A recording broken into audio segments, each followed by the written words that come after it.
네, 24시간 깨있는 진실의 레이더 김종대 레이더 시작하겠습니다. 어서 오십시오, 김종대 의원님. 오늘은 김정은 러시아 방문, 네. 여기에 좀 레이더를 맞춰보도록 하지요. 네. 일주일인가 갔다 왔죠? 5박 6일입니다. 5박 6일. 네. 오고 가는 길도 꽤 멀죠? 가는 시간만 열차로 30시간. 근데 왜 꼭 열차로 다녀요? 예, 뭐 하나의 습관이자 문화가 됐는데 딱 하나 예외가 있다면 하노이 정상회담하러 트럼프 만나러 갈 때, 그때도 열차를 60시간 탔고 그 직전에 싱가포르 갈 때만 비행기를 탔어요. 이때는 중국이 전용기를 내줬어요. 비행기 내줬죠. 예. 그러니까 북한에서는 믿을 만한 비행기가 있는가도 의심이지만은 중국 비행기니까 안전하다고 본 거예요.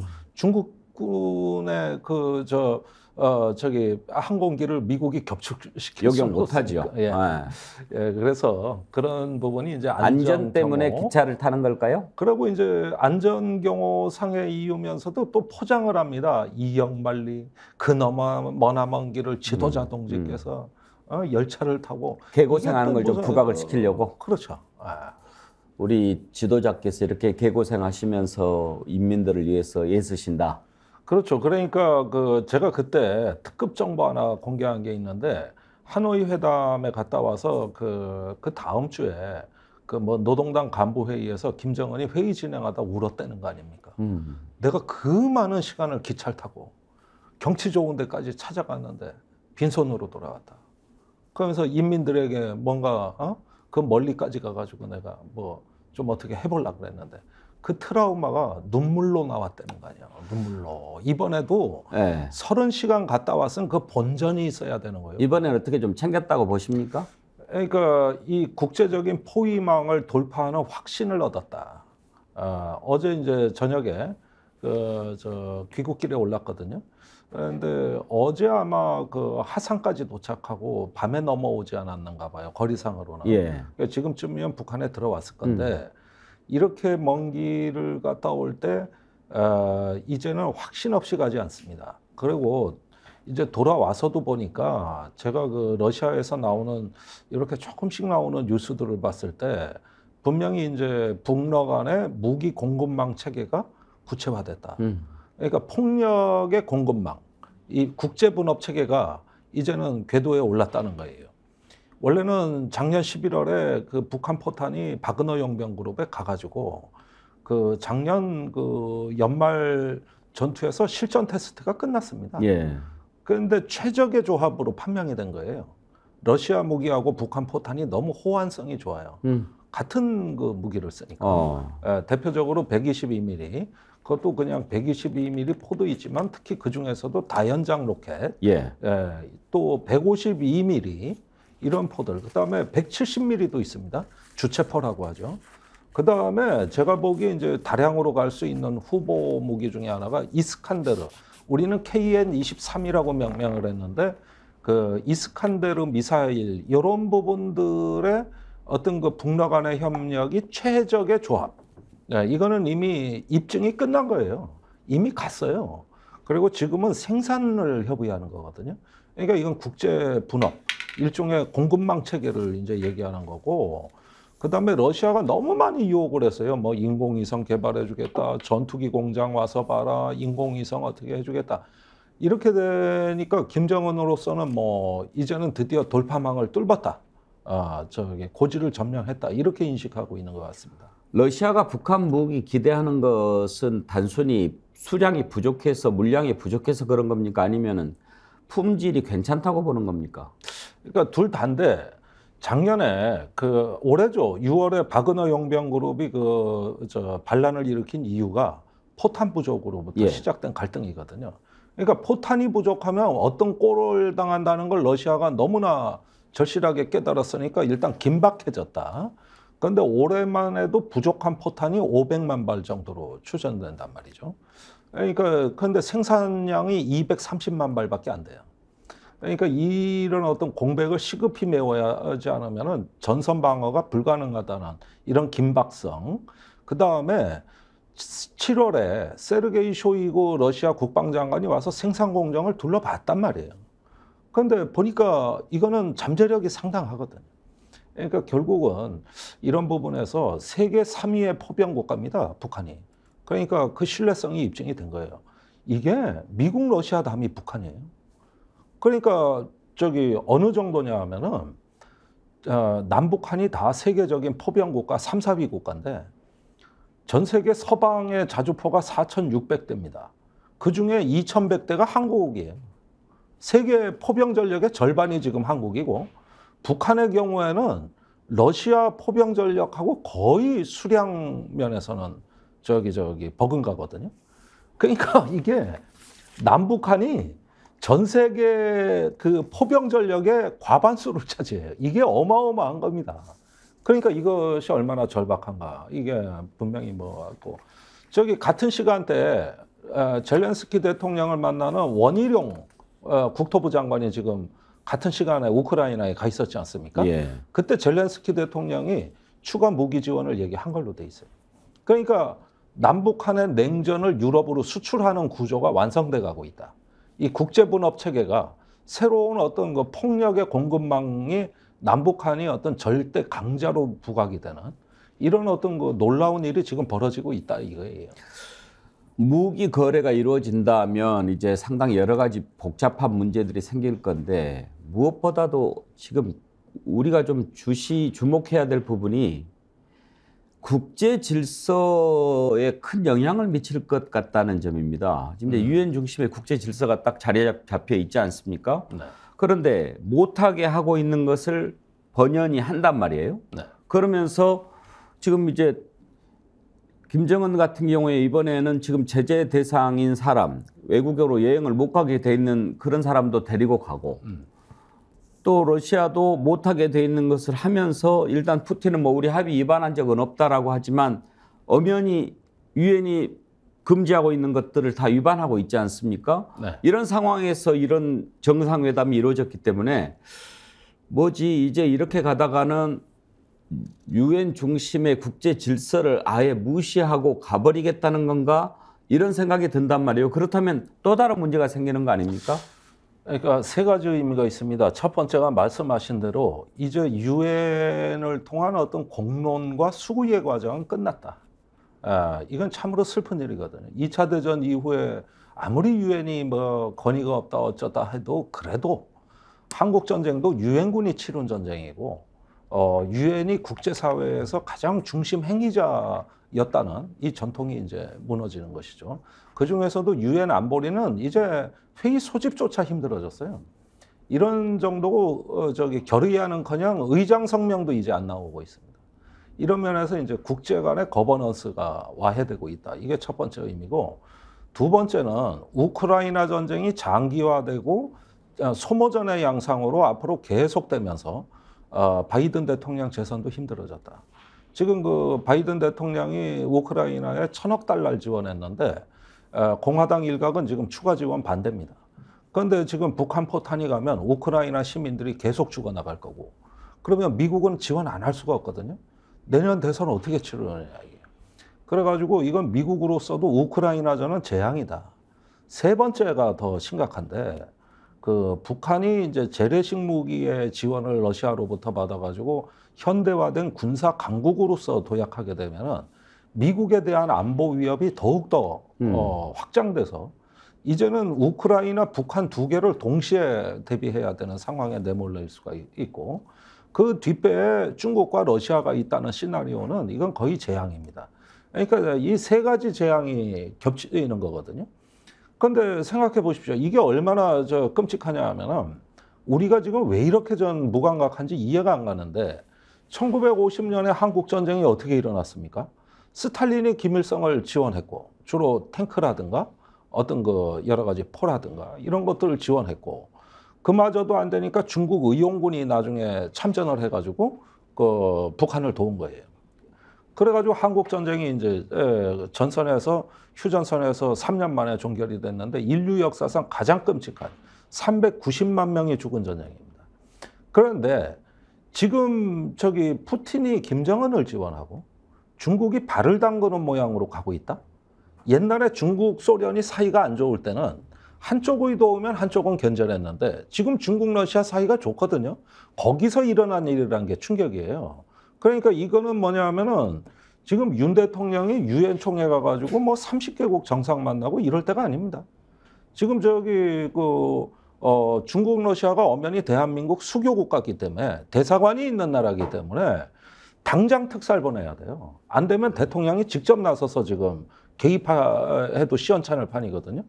그런데 지금 이게 정확히 이승만의 외교예요. 당시에 이승만 대통령은 대륙에 군사 연합이 출현하고 있다는 거에 대해서 완전히 무지몽매해가지고 전쟁을 막으려는 어떤 노력도 안 했습니다. 그런데 지금 그 이승만의 외교가 윤석열의 외교 아닙니까? 아무것도 할 수 없는. 그런데 지금 저기 미국도 북한을 설득하겠다 그러고 있고 기시다 총리도 김정은을 만나겠다 그랬고 거의 비상사태인데 우리만 정책 수단이 없어요. 우리만. 이럴 때 중국, 러시아에 왜 단판을 못 찝니까? 그리고 뭐 저기 말로만 계속 하고 있는데 지금 저기 제가 조금 불러드릴 5개 나라를 불러드릴 테니까 이 중에 아는 나라가 있는가 보세요. 세인트 루시아, 산마리노, 모리타니, 세인트 키츠 네비스, 북마케도니아, 시에라리온. 이 중에 혹시 시에라리온은 가끔 뉴스에 나와요. 나머지 다른 나라는 이게 도시 이름이 아니고 나라 이름입니까? 네. 이번에 뉴욕에서 윤석열 대통령하고 양자 정상회담하는 나라들입니다. 거기에다가 이미 아는 나라지만 체코, 에콰도르, 투르크메니스탄, 네팔, 슬로베니아, 중앙아프리카 공화국, 태국, 불가리아, 그리스, 가나, 파라과이 뭐 이에서 30개국하고 양자회담을 해요. 이거는 다자가 만나는 리셉션 만찬을 빼고도 이 30개국이에요. 통역만 30명이 필요하네요. 네.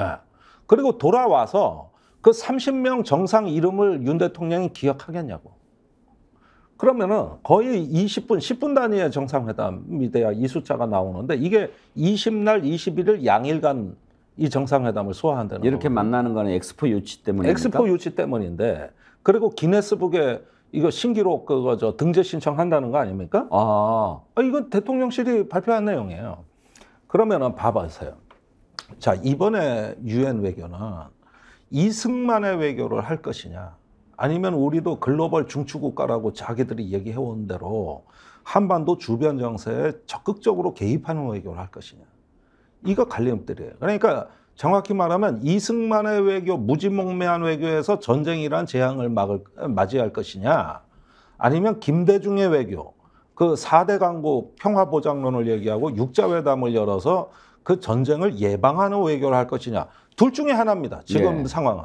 그러는데 지금 윤석열 대통령은 유엔 총회라는 이 절체절명의 공간, 여기에 주변 4대 강국이 다 온단 말이에요. 물론 푸틴 대통령은 안 오겠지만 그러나 그 대체 인물도 오고 다 오는데 여기가 북러 정상회담으로 인한 한반도 주변에 지정하게 대지진이 일어나는 그 지진의 파장을 이미 예고 지진을 받은 상태에서 유엔 총회를 가는 거예요. 그러면 가서 연설은 하겠지만 나머지 시간은 다 여기다 쏟는 거예요. 그러니까 듣도 보도 못한 나라들 만나러 가는 것이죠.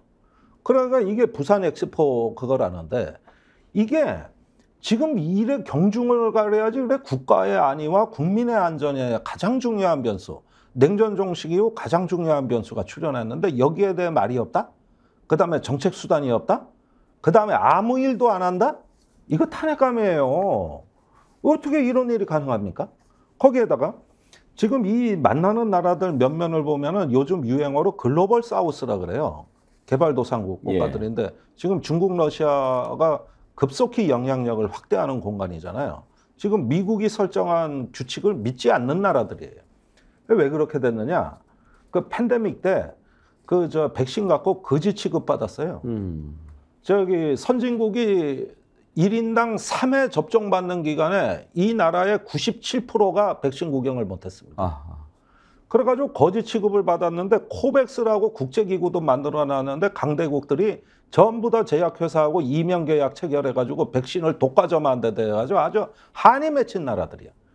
그래 요즘 들어가지고 왜 이렇게 글로벌 사우스라는 말이 유행하고 미국의 지도력이 안 통하냐면 팬데믹 경험 때문입니다. 거기에다가 기후위기 1,000억 달러 약속해놓고 절반도 안 줬어.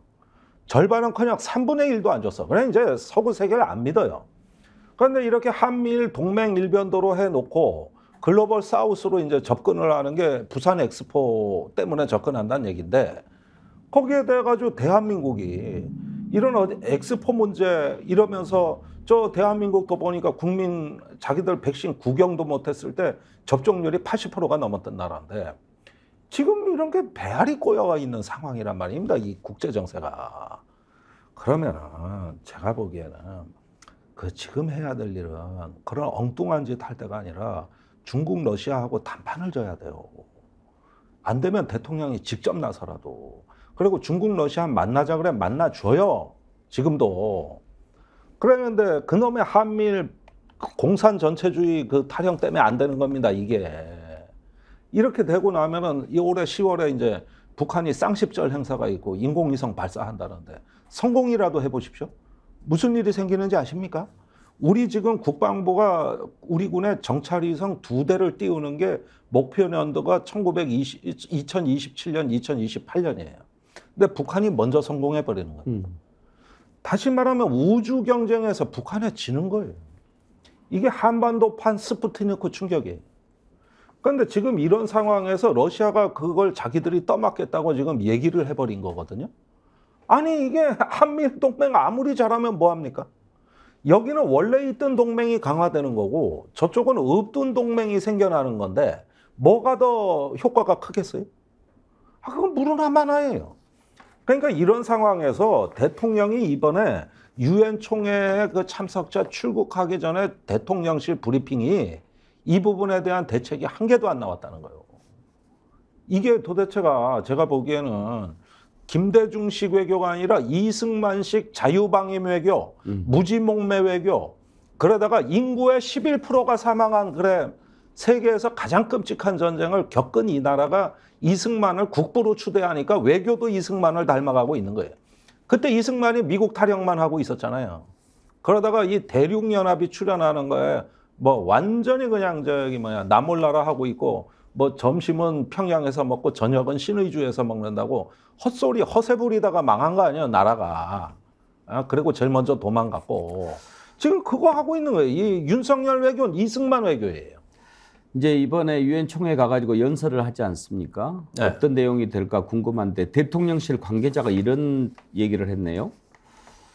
국제사회에서의 언행에 있어 대통령은 품격이라는 것이 있고 그 품격 안에 정확한 메시지와 우리 의도가 담겨 있어야 된다. 이 문제에 대해서 대한민국 국익의 관점 그리고 인도태평양 지역 우방국들의 관점 국제사회 관점에서 분명히 알아듣도록 이야기할 것이다. 이렇게 얘기했는데 맨 앞에 국제사회 언행에 있어 대통령은 품격이라는 것이 있고 막 이렇게 나왔을 때 야당발 얘기인 줄 알았어요. 아니 글쎄 말이에요. 아니 지금 품격 따지고 체면 따지고 인도태평양 따지고 그거는 북중러 더 뭉치라는 얘기하고 똑같은 얘기예요. 품격 얘기를 대통령실에서 하니까 좀 이상해가지고. 예. 그러니까 이 부분에 대해서 보십시오. 계속 지금 엉뚱한 꿈을 꾸고 있는 거예요. 이분들 사진 찍고 기네스북에 올라가고 그리고 인도태평양 국가, 아세안 국가들이 반응이 있습니까 그게? 아니 저번에 푸놈펜에 가서 또 이번에 인도네시아 발리에 가서 인도 뉴델리 가서 그거 어떤 인도태평양 국가에 지지하는 아세안 국가 있으면 한 국가만 대봐. 딱 하나만. 예? 없잖아요. 중립지대 아니에요. 그러니까 이런 부분에서 인도태평양 얘기하고 이러면 중국하고 이 긴박한 시기에 대화가 되겠어요? 안 될 거 아니에요. 아니 그러면은 저 딴소리 하고 있는 거예요. 여기 국가 안보 위기에서 딴청 부리고 있다고 지금. 저게 바로 이승만의 자세야. 우리가 역사에서 가장 아픈 대목입니다. 그동안에 우리 할아버지, 아버지들이 겪었던 가장 이 대한민국의 굴곡지고 아픈 대목이 바로 저거예요. 그래서 지금 제발 대통령 정신 차리시라. 안 그러면 국민이 위험해진다. 이 부분입니다. 그러니까 뭐 국내 정치에서 뭐 폭주하고 뭐 그러는데 외국 가가지고 엉뚱한 짓 하면 이거 지금 중국 러시아하고 대화가 끊어지면은 어떻게 국제 정세에 개입합니까 이걸? 그리고 정책 수단이 없잖아 지금. 이 부분이 여태까지 보수 진보 정권을 막론해서 이렇게 무능한 적이 없었다. 그리고 우선은 이게 위기라는 자체, 위기를 위기로 인식할 줄 모르는 감수성. 이게 안보가 어려운 나라에서 가장 치명적인 겁니다. 예. 한 가지만 더 짚어보지요. 이번에 이제 분명히 북러 정상회담과 관련한 우려 이런 부분들을 윤석열 대통령이 이야기를 하게 될 것 같은데 그랬을 때 우리와 러시아의 관계 또 앞으로 남북 관계 이런 것은 어떤 영향을 미칠 것 같은지요? 저는 국민의힘에서 나오는 얘기도 그렇고 이번에 원희룡 젤렌스키 회담도 그렇고 분명히 이제 우크라이나에 대한 추가 지원이 검토될 겁니다. 저번에 얘기했던 23억 달러 그 재건 지원 말고 일단은 군사 지원을 얘기 안 할 수가 없어요. 이렇게 되면은 한국 전쟁 시즌 2를 우크라이나에 수출하는 거거든요. 그러니까 이 부분에서 북한은 막대한 이득을 취하게 된단 말이에요. 전략적 이점이 있다 이거예요. 그러면 이거는 확실히 지각 변동이거든요. 그리고 우리는 신냉전이라는 거를 함부로 그 말을 올리지 않으려고 그랬습니다만은 이게 이제는 가시권에 들어오고 저 문턱까지 와 있다는 걸 인정 안 할 수가 없는 겁니다. 그런데 냉전을 그리워하는 자들이 또 적과 동지로 이분법으로 세상을 바라보는 자들이 이걸 갖다 싫어하질 않네. 이상하게. 오히려 원하는 것 같아, 이런 구도를. 당연히 냉전이 의미하는 앞으로 시민의 자유가 제한이 되고 어떤 그 민주주의가 후퇴하고 그러면서도 어떤 권위주의 정권으로 극우 정권으로 퇴행하는 거를 우리는 또 용인하고 마지못해 감내하는 수밖에 없는 그런 미래가 오고 있다는 겁니다. 그런 미래에서 우리가 감수하게 될 고통, 자유의 포기가 뒤를 따른다는 것이죠. 이거는 신냉전도 아니고 엄격하게 얘기하면 신중세주의. 그래서 미국 학자들이 얘기하는 냉전식 자유주의, 공포자유주의가 오고 있다. 그러면서 신중세주의가 오고 있다. 특히 헨리 키신저 같은 사람들은 성곽국가론을 얘기해요. 그래가지고 팬데믹 시대에 그 중세식 성곽국가 시대로 모든 국가가 잠궈버린다. 문을. 이제 그런 시대가 오고 있다는 그때만 해도 우리가 그 주장을 극단적 주장으로 봤는데 최근에 보면은 안보의 이념을 수호하기 위해 경제적 이익의 손실도 감수하겠다는 안보국가의 출현. 그다음에 중국의 반간첩법, 미국의 차이나 이니셔티브 같이 통제하는 법률의 이제 남용. 그다음에 세 번째는 시민의 자유 제한이라는 이 순서가 이제는 민주주의 종주국과 강대국에서도 벌어지고 있는데 우리가 그 뒤를 따르는 거고 그다음에 한국은 가장 취약한 국가라는 거예요. 두고 보십시오. 내년 총선이 이 분위기 아닙니다. 이제 굉장히 안보 논쟁 속에서 총선을 치를 겁니다. 우리는 과연 준비되어 있는가? 저는 이거 물어볼 수밖에 없어요. 우리 스스로에게도 물어봐요. 역사의 퇴행이에요. 그나저나 윤석열 대통령 해외 일정이 좀 많은 거 아닙니까? 엄청 많아요. 외교 중독증이에요. 저건 마약입니다. 마약. 사진 찍는데 그냥 사족을 못 쏘니까. 다른 대통령도 저렇게 많이 나갔나 궁금해요. 옛날에 노태우 대통령이 엄청 많이 나갔는데 그때는 세상이 변할 때 막차라도 올라타려고 갔고 또 그것이 대한민국을 바꿨죠. 실제로. 그래서 외교의 귀신, 국내 정치의 등신이란 말이 그때 나온 얘기 아닙니까? 그러니까 지금 국내 정치의 등신이 외교에 가서도 등신된 게 지금 윤석열 정부인데 사진이라도 많이 찍히고 김건희라도 그냥 활개치고 다니면 그나마 그거에서 자기 만족이 되는 거예요. 너무 심하게 말씀하시는 거 아닙니까? 너무 심하게 말씀하시는 거 아니에요? 심했어요, 이게? 조금 그래요? 제가 깜짝 놀랐어요. 그래요? 그냥 저는 그렇지 않아도 우리 김종대 의원 지금 부승찬 대변인 것 때문에 잡혀갈까 항상 걱정하고 있는데. 그 이후로 심해졌어요. 그 이후로 더 심해졌습니다. 왜 건드리기를. 순한 분인데. 아니 제가 충청도 순한 제가 세상에 적이 없는 사람이에요. 내가. 그런데 사람 이렇게 만들어 놓고 말이야. 왜 그랬어요? 정말. 알겠습니다. 좀 마음 가라앉히시고. 그래요? 건강이 최고니까. 막판에 화나게 했어. 그래. 내가 못 살겠어 내가 지금. 우리 레이더 화나면 곤란합니다. 오늘 여기까지 하죠. 네. 감사합니다. 감사합니다. 24시간 깨어 있는 진실의 레이더 김종대 레이더 함께했습니다.